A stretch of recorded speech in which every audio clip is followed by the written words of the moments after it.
long story short, you probably get a double displacement reaction, a precipitate's formed.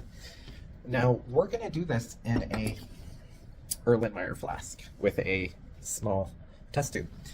The reason we are going to use this little test tube is we're going to delay mixing the chemicals. We want to weigh them, and we're going to delay mixing the chemicals. So let's go ahead and get started. Now, the point of this experiment is to demonstrate the law of conservation of mass. When a chemical reaction happens, the mass of the reactants is the same as the mass of the products. Nothing is lost, or no new matter is created, no matter is lost, it just converts.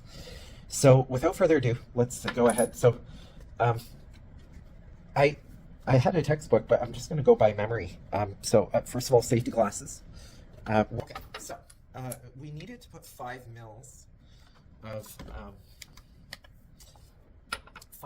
of dilute sodium hydroxide. I'm just going to eyeball it, looking at molar mass. I mean, you might want to be more specific with the. So this is iron nitrate, iron 3 nitrate. So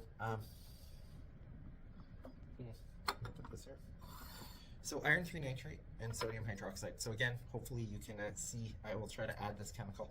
Now what I'm going to do is I'm going to drop this in. I do not want them to react together. That's why I'm dropping it in. Okay, very cool. Now the beauty of this is I can weigh this before these chemicals react. I can weigh it before. It's 146.9. I'm going to write that on the board. 146.9 grams. So let's see.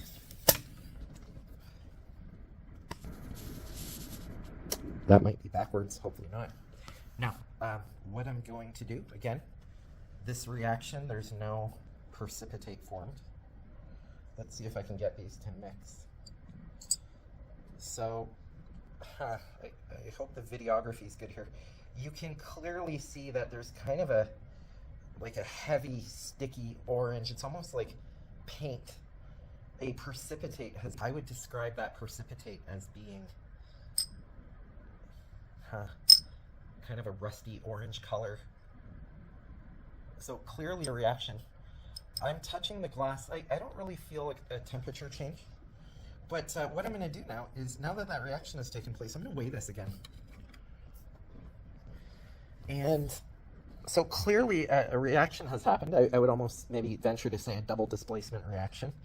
And the mass didn't change. So this, my students, is maybe a real world proof. Its proof is in the pudding. Mass is not created or destroyed in chemical reactions. So I'm going to zero this scale. Now this scale only goes up to 200, so I got a smaller beaker. That was my bigger one. This one's smaller, maybe 100 grams of water. Let's go ahead and put that there. 174.4 plus. Now here's a little container of Alka Seltzer. Let's say 181.9. So 181.9 before. You could write that down. 181.9 grams. So what I'm going to do is I'm going to hold my phone here.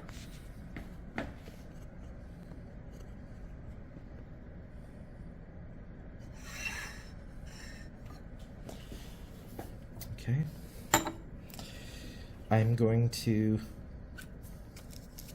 take an Alka Seltzer tablet.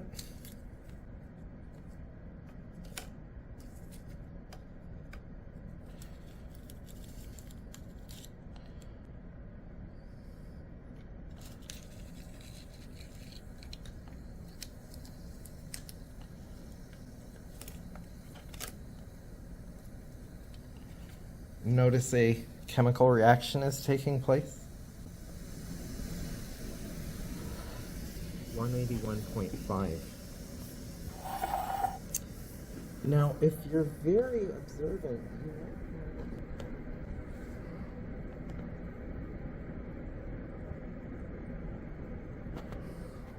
Okay. So guys, we have learned something a bit today. Now, we also need to be good scientists and consider sources for error. But for the most part,